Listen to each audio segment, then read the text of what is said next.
Hi again guys, my name is Trajan, and if you have already watched my first video, thank you for it, thank you for this. So in the first video I was explaining how to start your career in IT and specifically in DevOps and what is the first free learning tool that you can use so that you can start learning completely for free, of course.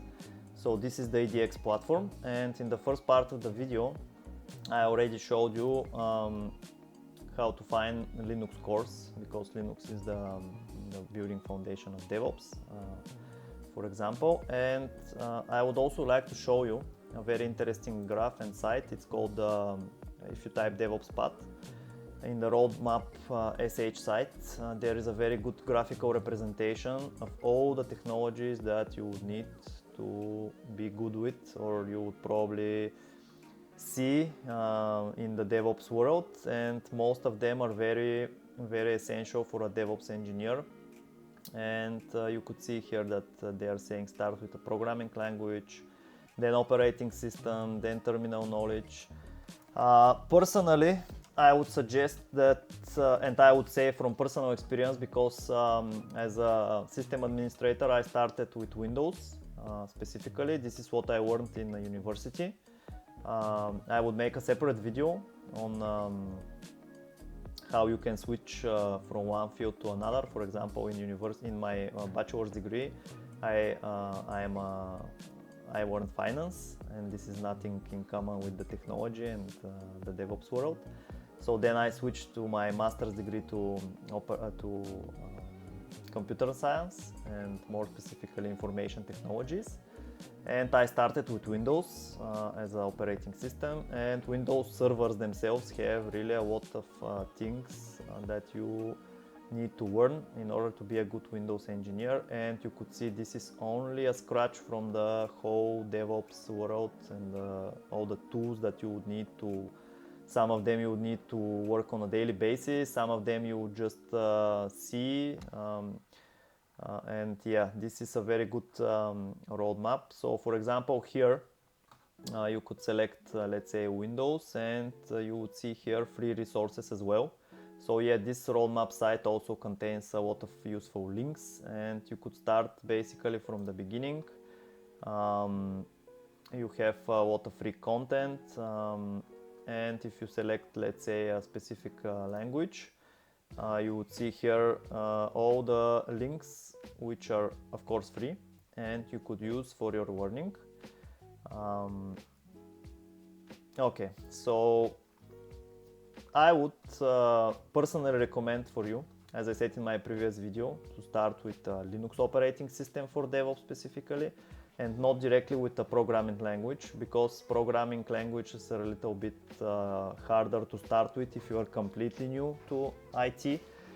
For example, while I was working my full-time job in a brokerage firm, I decided that I would learn in my free time Python as a programming language, and actually I used EDX as a platform and found a very good course on Python. Python basics you have here, introduction to Python programming. This is a very good course, CS50's introduction to Python programming, and it is by Harvard University. You can see all the courses here are actually provided by esteemed platforms and universities. That is why I'm recommending EDX, because I believe here are really courses that would stand out once you pass them and if you put them in your CV. And for example, when you're new and searching for a new job, things that would stand out would be the courses you have passed. I will talk about this in a separate video, tips and tricks how to improve your CV as a junior DevOps. But yeah, basically I started with Python, and I just finished like 2 or 3 lectures. It was completely overwhelming for me. All the things were new. It was very hard, and I'm not ashamed of sharing this. Like, I didn't understand basically anything, and as I'm saying this, like, I had some computer knowledge. Of course, I was using computers in my day-to-day job, but yeah, starting with a programming language just for me didn't really work. And I would recommend that you try first with an operating system, either Windows or Linux, but in my experience Linux would be the better option.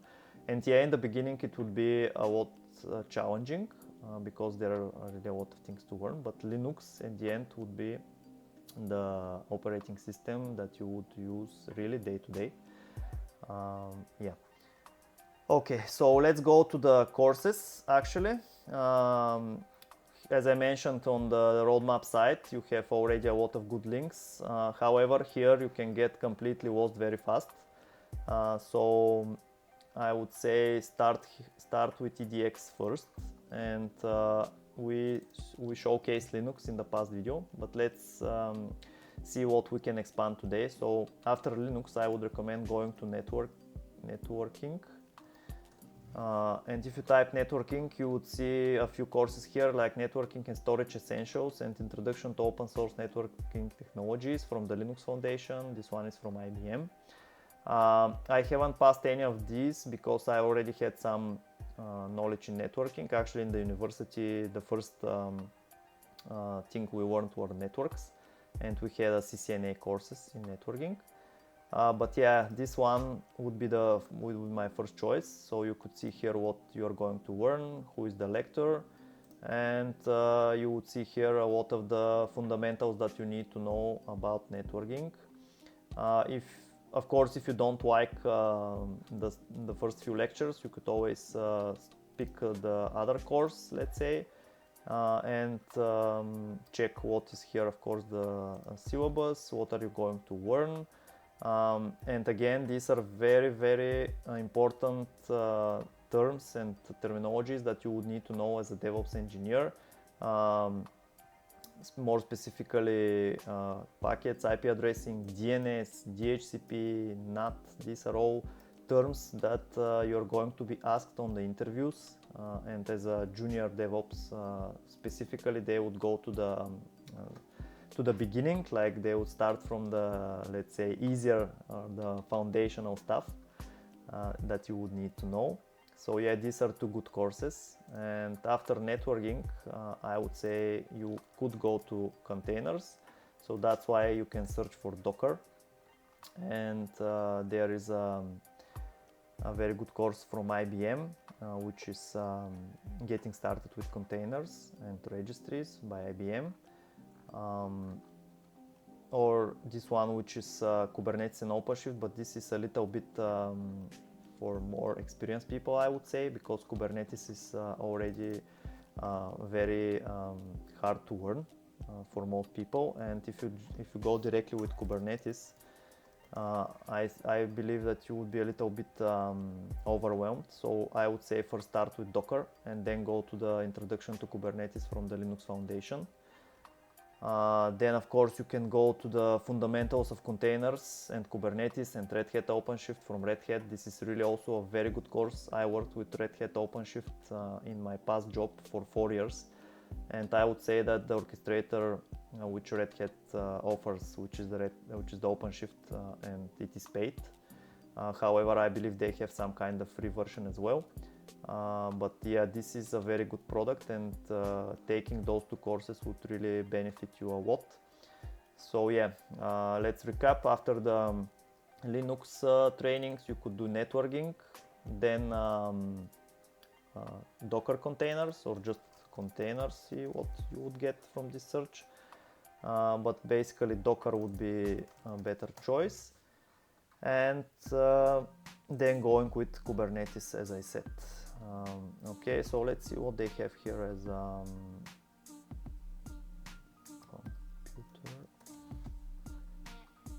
computer science 101. Okay, yeah, this is more like developer oriented, so I would say go with the networking, then containers, and then Kubernetes. Okay guys, so yeah, I would like to keep these video short so you don't get bored really quickly. Thank you for staying till the end of the video. In the next videos we will expand a little bit more on the DevOps roadmap. I would like to give more advice how you would land your first job also in DevOps.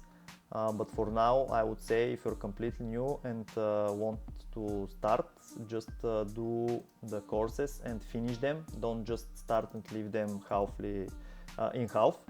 Just start and do, as I said in my previous videos, 30 minutes to 1 hour a day. Then if you don't feel overwhelmed, you could expand even to 2 hours. This would do a lot of benefit for you, and in this way you would speed up the process of finding a better job. Okay, thank you again for seeing the video. If you liked it, please click on the like button and also subscribe for the channel, because I would be posting more interesting videos that would help you in your future career as a DevOps and in IT. So thank you and goodbye.